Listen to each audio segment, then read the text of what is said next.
may notice I'm doing this wearing the same stuff as I did for the review on Friday. Yeah, doing it all at the same time. Easter holes, fun times. Anyway, this is a Mental Health Monday on social phobia. Now, I'm not calling it social anxiety. I'm going to call it social phobia, which in England, I think we call it social anxiety disorder. In America, they call it social phobia. I think not 100% on that, but it's an umbrella over a raft of issues. Social phobia itself, in the actual definition, is over a raft of specific issues, and because I have several of those issues that sort of come under my social anxiety, I thought I'd sort of call it social phobia and include all the stuff that connects into mine. Social phobia, its first sort of facet, social anxiety, is a fear of all kinds of activities that involve other people. So talking on the phone, going out, shopping, or places where there are people, meeting people, social situations. You obsess over whether you're going to be able to cope with these situations. A lot of the anxiety and social anxiety is sort of focused on the run up to these things. Am I going to make an idiot of myself? Am I going to say something stupid? Am I going to do something embarrassing, like, blushing or fumbling my words or sweating excessively? And during them, you're sort of too completely panicked to even be anxious. It's more a feeling of panic when you're in the situation than anxiety, and it gets to the point where it just gets too much, and that can lead to an actual panic attack. I don't often have those. I used to have them a lot when I was younger, when I was going through the time in my teens, when I became agoraphobic and couldn't go out without company, when I tried to go out by myself. I haven't had many of them recently. I had one which was interesting. It's the kind that I hadn't had before. I was lying in bed and I felt like I was going to be sick. I felt like I had the beginning of a stomach bug. It was really intense nausea. It was sudden onset nausea, and I kept shaking really, really hard, and I couldn't calm it down. I couldn't relax. I was so focused on not being sick and keeping this stomach bug, wherever it was at bay, that I didn't realise that I wasn't being sick, that I just felt very sick, and that the most concerning thing was actually the trembling. So it sort of occurred to me, oh my God, this is a panic attack. And then I got a little bit more control of it and managed to calm it down enough to go to sleep. That was very unpleasant. Fortunately, I haven't had one of those again. I'm worried about a lot of stuff at the moment, and I just got overwhelmed by it, I think, and went to bed with some stuff unresolved in my head, as I do a lot lately. And it just got a bit much. And that's what happens with panic attacks. Everything gets a bit much, you get overwhelmed, and your body goes into fight or flight response, and you get the heart palpitations and the sweating and the trembling, and you feel like you're going to die. It's pretty horrible. And like I said, mine in my teens was a result of my agoraphobia, and I very much do still suffer from agoraphobia. Now, agoraphobia is a fear of other places that you are not safe. It's not necessarily a fear of going outside. That's sort of a symptom of it. You end up being afraid of going outside because outside is not a safe place. I have my safe places that I can go to. I go to the shop, I go to the schools to pick up my kids. I don't get out of my car anymore. I used to go into the playground and wait for them when they were younger, which was horrifying because I don't like being around people. But no, I just wait in my car, and it's much safer, and I'm okay with it. But I do have specific places that I like to park, and if those parking spaces aren't free, if I'm having a bad day, I'm not always having a bad day with my anxiety, but if I'm having a bad day, parking in those other spaces will feel very, very vulnerable to me, and I won't like it one little bit. I'll sort of try and bring a book with me just in case I have those, or I'll have my phone with me and I'll focus on my phone. So God forbid if my battery's low or something. But yeah, I have my safe places that I go, and it's quite restrictive for me, and it's quite restrictive for my kids. It's not really fair, so I try very, very hard to do stuff with them. I don't like driving to new places because that makes me feel vulnerable as well. So, it's a bit of a struggle. It's a constant struggle for me, finding the courage to go to new places. Even finding the courage to go to places that I'm okay with going to sometimes can get hard. I'll have panics about school runs. I'll feel anxious in them, and you're driving and you just can't catch your breath because you're so anxious that everyone's looking at you, and that's basically what it is. It's a fear that the focus is on you, and not in a pleasant way. You think everyone's looking at you and judging you and laughing at you, when the truth is actually the opposite. When you do cognitive behavioural therapy, which is the best thing for anxiety, for social anxiety, you'll go through checklists. I've never done it, just so we're clear. I'm probably not a good candidate for CBT because I can think my way around any kind of solution to a problem. But you go through checklists of the likelihood of the focus of your anxiety being true, which is, I suppose, a good way to go about it. But my best method that I found is distraction. I distract myself from what's making me anxious. It's not ever worked very well for another part of social phobia, which is not liking to talk on the phone. Yeah, I will avoid talking on the phone like it is plague-ridden.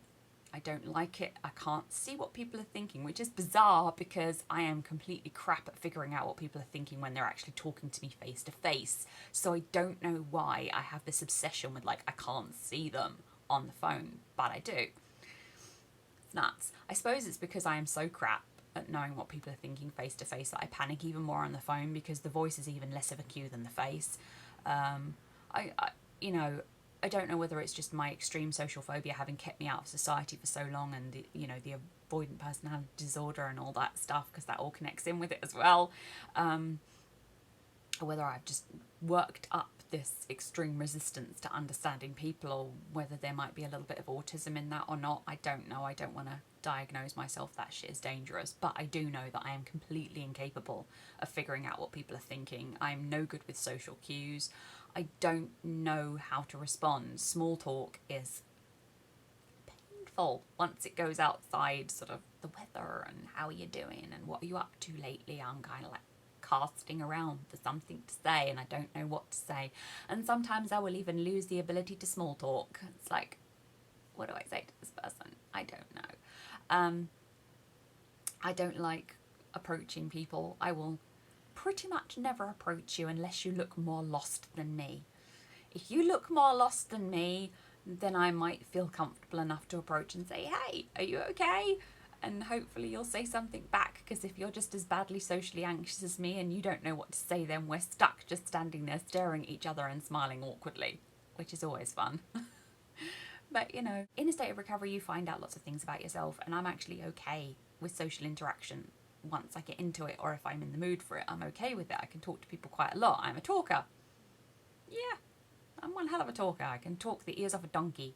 So the fact that I don't have much contact with people because of this, the fact that I don't really have any friends anywhere where I live, the only friends I have are online. It means I don't really get to see a lot of people, which can get pretty hard because you forget how to deal with people. And one of the ways to deal with social phobia is to constantly immerse yourself in social environments surrounded by people. It's kind of like immunotherapy. The more you do it, the better you get at it. And so I find it very, very difficult when I have long, what I call dry spells, where I don't see people that often and I forget how to do stuff.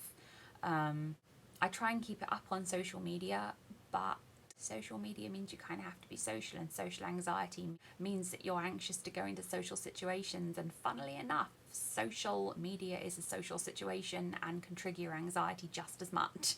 So sometimes you tend to act like Twitter is a crowded room and you just don't want to go in there and interact. I just have to be patient with myself on those days because I know they don't last, because I do get around to thinking, well, it's just Twitter and all I'm doing is writing stuff and that's fine. Same with Facebook, same with any of it. Social anxiety is one of the most common anxiety disorders out there. There are a lot of us. There are a lot of people who are socially anxious, which doesn't say very good stuff about society, really, does it? That it's produced so many socially anxious people. But there you have it. And on the whole, when you go into a crowded room, apart from the sociopaths and the arseholes who you want to avoid like the plague and unfortunately don't announce themselves with big signs on their forehead, I wish they would because they're an annoyance and they need to leave vulnerable people alone, you can guarantee that most everyone is as sort of nervous as you and uncertain as you, especially if you're at college or at school or something. I mean, school is one of those environments, oh my God, where you are under such pressure to conform. Everybody is under such pressure to conform, this clique or that clique. Everyone has to belong somewhere. And that can feel very hard. I would just advise you to try and get through it, even if you don't find your clique, even if you don't find your friend group, because the last thing you want to do is isolate yourself from everyone. It's really not the answer at all to any kind of social phobia or anxiety. I've done it, so I'm pretty much an expert on the fact that it doesn't work. Just makes stuff worse, just makes you worse, just makes everything more difficult. And I would advise you to try and get some help from your GP or from a form of therapy. Cognitive behavioural therapy, like I said, is very good. You can take medications for anxiety. There are actually medications that help to lessen anxiety. Some people find those very useful. I've never tried them, although I have been on antidepressants that are supposed to help with anxiety. They never really did anything for mine. Like I said, I'm pretty medication resistant, so I've just had to try and find strategies, and my strategies are distraction and avoidance, which is the worst strategy. Avoidance is not a good strategy. It's really not. With phone calls, I try and make sure I know what I want to say and what I want to do and what I want to achieve with a phone call. So I approach it like a military operation. It sounds really sad, and it is, and I hate anything military style. I'm not organised at all, but when it comes to phone calls, I need to know exactly what I want to say and just get it over and done with, which means it can be very frustrating if I end up talking to someone who just doesn't get what I'm trying to do. Hello, O2. But yeah, that's my strategy with that, and my strategy with social situations where I'm feeling deeply, deeply anxious is to just try and distract myself from the anxiety. You should never really try and make anybody else your safe place, because then you're stuck if they're not there.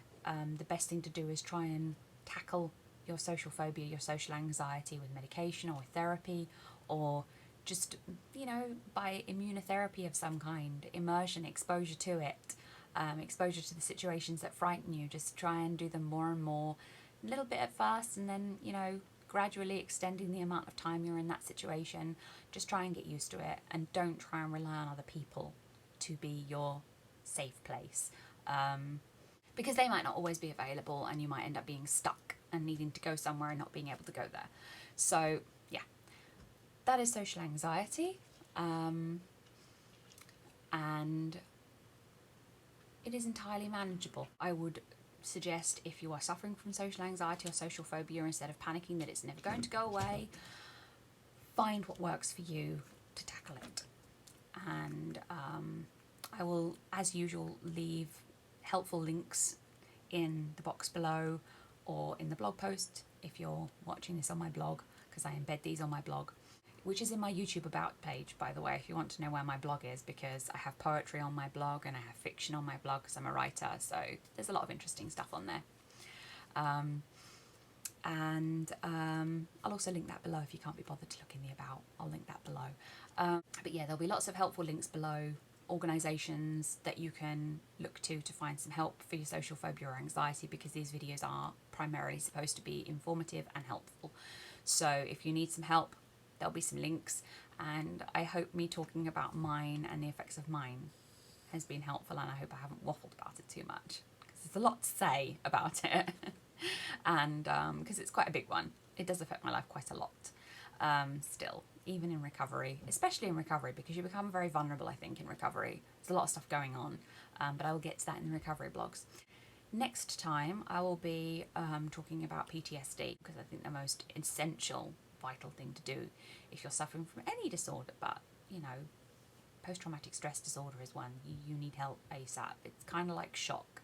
It's not healthy for the body to be suffering from that, and it can have lasting effects if you don't get help for it. Very, very significant lasting effects if you don't get help from it. So I'll be talking about that next time, and I think that'll be that for talking about my disorders then, and I'll be on to the recovery vlogs, which will be interesting. So I will see you in 2 weeks' time to talk about PTSD.